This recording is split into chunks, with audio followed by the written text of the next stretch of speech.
목요일 새벽 예배를 하나님 앞에 올려드리겠습니다. 오늘 우리에게 주신 하나님의 말씀 시편 114편 1절에서 8절 말씀입니다. 이스라엘이 애굽에서 나오며 야곱의 집안이 언어가 다른 민족에게서 나올 때에 유다는 여호와의 성소가 되고 이스라엘은 그의 영토가 되었도다. 바다가 보고 도망하며 요단은 물러갔으니 산들은 순양들같이 뛰놀며 작은 산들은 어린 양들같이 뛰었도다. 바다야 내가 도망함은 어찌함이며 요단아 내가 물러감은 어찌함인가. 너희 산들아 순양들같이 뛰놀며 작은 산들아 어린 양들같이 뛰놀면 어찌함인가. 땅이여 너는 주 앞 곧 야곱의 하나님 앞에서 떨지어다. 그가 반석을 쳐서 못물이 되게 하시며 차돌로 샘물이 되게 하셨도다. 아멘. 오늘 함께 읽은 시편 114편 말씀은 출애굽의 은혜를 찬양하고 있습니다. 시편 113편에서 하나님께서 베푸신 은혜들을 찬양했다면 오늘 말씀에서는 출애굽 구원을 회상하며 여호와를 찬양하고 있습니다. 오늘 본문 1절 말씀 다시 한번 보시면 이스라엘이 애굽에서 나오며 야곱의 집안이 언어가 다른 민족에게서 나올 때에, 그러니까 지금 옛 사건, 출애굽 사건을 회고하고 있습니다. 여기에서 이스라엘과 야곱의 집안, 이 두 용어는 같은 의미를 나타내는 용어입니다. 히브리 시문학에서는 같은 것을 다른 방식으로 달리 표현하는 이 병행 구분을 즐겨 사용했는데, 여기에서 이스라엘과 야곱은 같은 사람의 두 이름이기도 합니다. 즉 야곱이 야복 강가에서 천사와 씨름하여 얻은 새의 이름이 이스라엘인데 그 이름이 후에 나라 이름으로 사용되었습니다. 특히 언어가 다른 민족에게서 나왔다고 말하고 있는데 이것은 애굽을 가리키며 이렇게 표현한 것은 여호와의 백성이 억압당했던 시점들과 연결하고 있습니다. 2절 말씀 보시면 유다는 여호와의 성소가 되고 이스라엘은 그의 영토가 되었도다 라고 기록합니다. 성소는 하나님께서 임재하는 곳이며 또한 영토는 하나님의 주권이 미치는 곳을 의미하고 있습니다. 따라서 본절에서는 이스라엘이 하나님께서 직접 통치하시는 거룩한 백성이 되었음을 노래하고 있습니다. 하나님께서 아브라함과 언약을 맺은 이후 타국으로부터 압제의 짐을 벗고 자유인이 되어 여호와를 섬길 수 있게 된 언약에 대한 성취가 바로 이 출애굽 사건입니다. 이로 말미암아 이스라엘 자손들은 출애굽과 함께 여호와 하나님을 섬기는 거룩한 백성이 되었고 여호와를 자신들의 왕으로 모시는 선민이자 하나님 나라의 백성이 되었습니다. 이어지는 3절과 4절 말씀 보시면 하나님께서 어떠한 분이신지 더욱더 자세하게 설명하고 있습니다. 하나님께서는 이스라엘이라는 특정한 나라만 통치하는 분이 아니시라 자연 우주 만물을 통치하시고 다스리는 하나님이심을 말씀하고 있습니다. 특히 3절에서 시인은 바다와 강을 의인화하여 바다가 그들을 보고 도망하고 요단은 뒤로 물러갔다고 노래하고 있습니다. 이것은 홍해의 물이 갈라져 바다를 마른 땅처럼 건넜던 일과 홍수로 범람한 요단의 강물이 멈춘 것을 나타내는 표현입니다. 또한 이어지는 4절 말씀에서는 산들은 순양들같이 뛰놀며 작은 산들은 어린 양들같이 뛰었다고 기록하고 있습니다. 이것은 여호와의 시내산 임재와 이스라엘 백성에게 하나님의 율법을 주실 때 발생한 지진을 표현하는 것입니다. 여기에서 뛰놀면은 기뻐서 춤추듯이 뛰어오르는 것을 묘사할 때 사용하는 표현입니다. 하나님의 임재에 나타나는 엄청난 일들을 기뻐하여 추는 춤으로 묘사하기 위해서 사용했던 것입니다. 이어지는 5절과 6절 말씀에서 시인은 바다와 산들의 행동이 무엇 때문인지 전혀 모르는 사람처럼 질문하고 있습니다. 바다에게 왜 네가 도망했는지, 요단을 부르며 네가 왜 물러났는지 묻고 있습니다.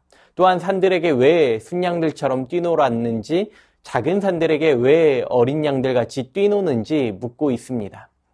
시인은 이러한 이유를 몰라서 묻는 것이 아니라 하나님의 위대하심을 강조하기 위함입니다.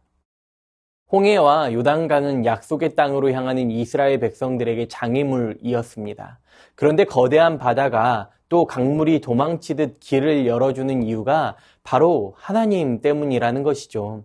오늘 말씀은 과거 하나님께서 베푸신 은혜들을 돌아보며 과거에 대한 기억을 묻어두고 덮어두는 것이 아니라 그 은혜들을 붙들고 현 시대에서 누리며 살아가라는 것입니다.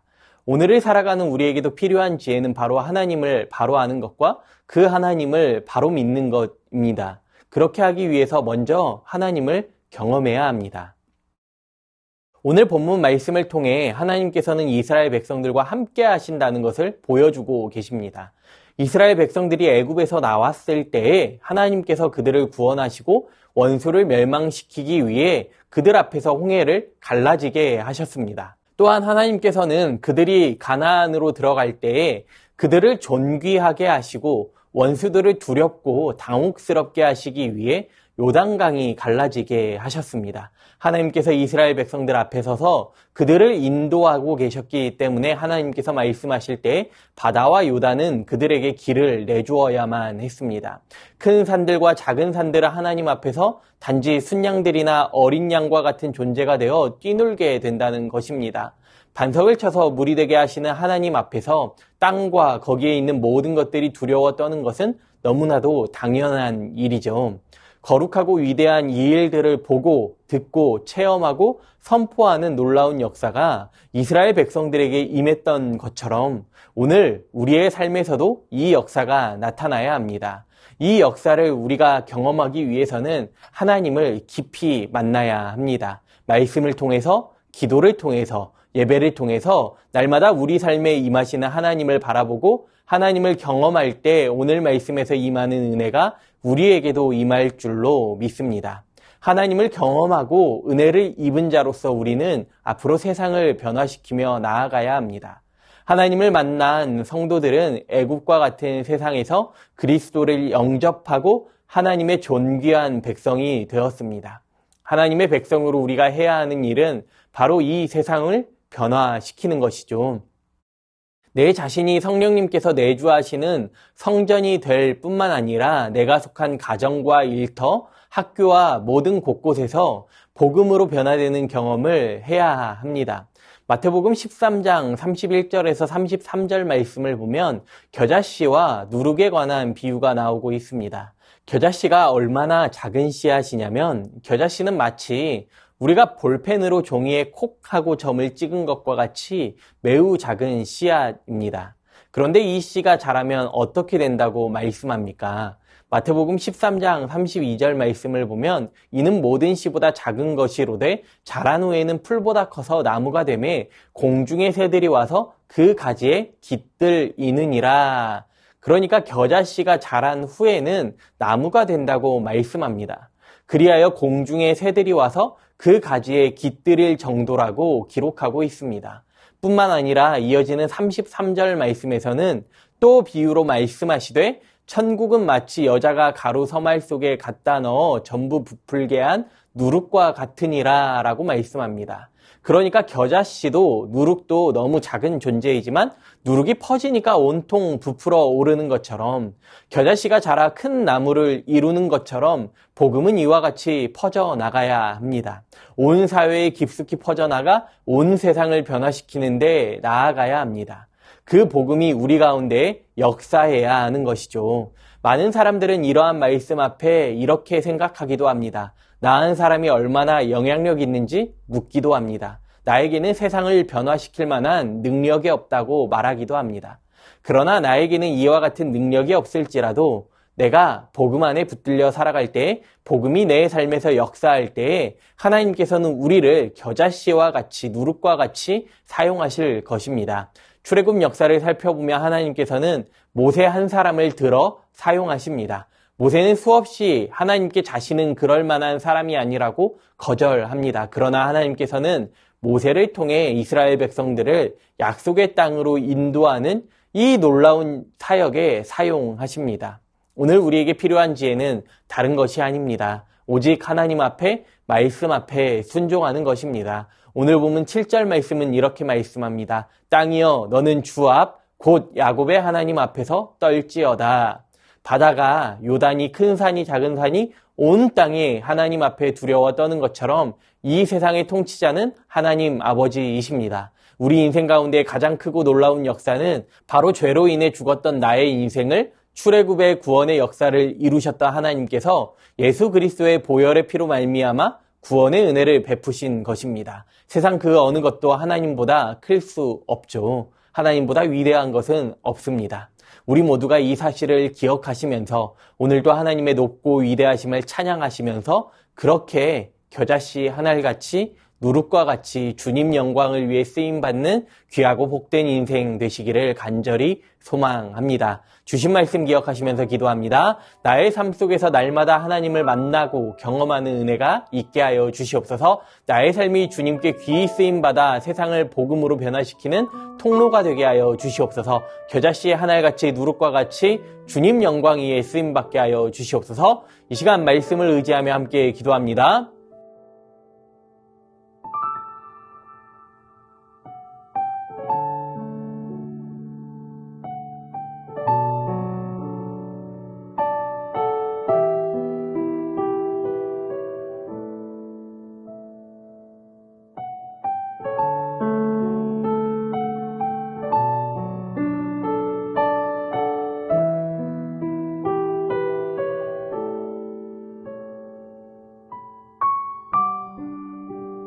나라와 열방을 위해 기도합니다. 대한민국이 하나님을 경외하는 나라 되게 하시고 위정자들이 국가와 국민을 위해 일하게 하여 주시옵소서. 추운 날씨 속에서 소외된 분들이 더 힘들지 않게 하시고 외롭지 않게 하시고 청년들이 희망을 꿈꾸는 이 나라 되게 하여 주시옵소서. 전쟁과 재난의 아픔으로 고통하는 자들을 주님께서 위로하여 주시고 참된 평화와 평안만이 넘쳐나게 하여 주시옵소서. 이 시간 나라와 열방을 위해 기도합니다.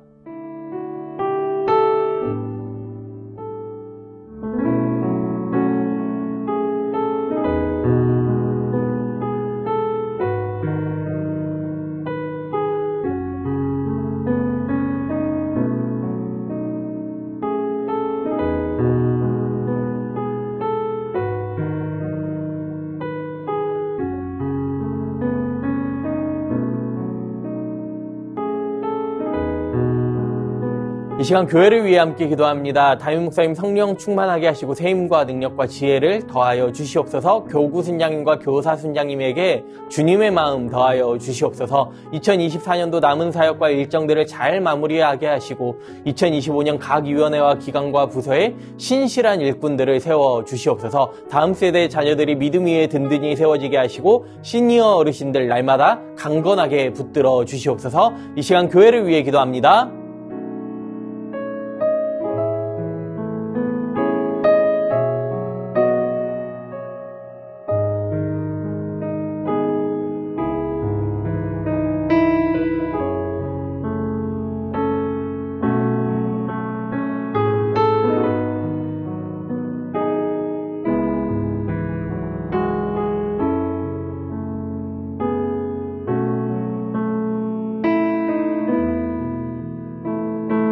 마지막으로 선교사님과 한우분들을 위해 기도하실 때 오늘은 탄자니아 김현석 고미라 선교사님 위해 기도합니다. 주님께서 가장 원하시는 길로 선교사님 가정을 인도해 주시옵소서. 기독대학 사역을 감당하는 데에 잘 감당할 수 있게 하여 주시옵소서. 환우분들을 위해 기도합니다. 박훈규 집사님 뇌경색 치료 이후 재활을 하고 있습니다. 일상생활에 아무런 어려움 없도록 온전한 회복을 허락하여 주시옵소서. 박세은 집사님 유방암 발병 이후 뼈로 전이되었습니다. 통증이 사라지고 회복의 역사가 나타나게 하여 주시옵소서. 양금숙 성도님 췌장암이 재발하였습니다. 방사선 치료를 마쳤고 항암이 예정되어 있는데 치료의 과정 가운데 강건하게 지켜주시고 회복시켜 주시옵소서. 문금숙 권사님 마지막 항암을 마치고 12월 검사 결과가 남아 있습니다. 남은 모든 과정들 가운데 하나님 회복의 역사가 일어나게 하여 주시옵소서. 염점동 집사님 3개월에 한 번씩 검사를 진행하는데 운동만 잘하시면 전립선 암으로부터 자유할 수 있다고 하오니 끝까지 주님께서 치료하여 주시옵소서. 조국 김국빈 지사님 검사 결과가 잘 나와서 6개월에 한 번씩 검사만 하면 된다고 합니다. 건강을 잘 유지하게 하시고 완치까지 주님께서 인도하여 주시옵소서. 최기숙 지사님 유방암으로 항암 마치고 수술까지 마쳤습니다. 12월까지 표적 치료하는데 모든 치료의 과정을 잘 마치게 하시고 깨끗하게 회복되게 하여 주시옵소서. 김민정이 집사님 방사선 치료 이후 1월 7일에 혈액 검사 후 결과가 안전한 수치로 나오게 하시고 완전한 회복 있게 하여 주시옵소서. 이정희 집사님 담도암 수술 이후 회복 가운데 있사오니 완치까지 선하게 인도하여 주시옵소서.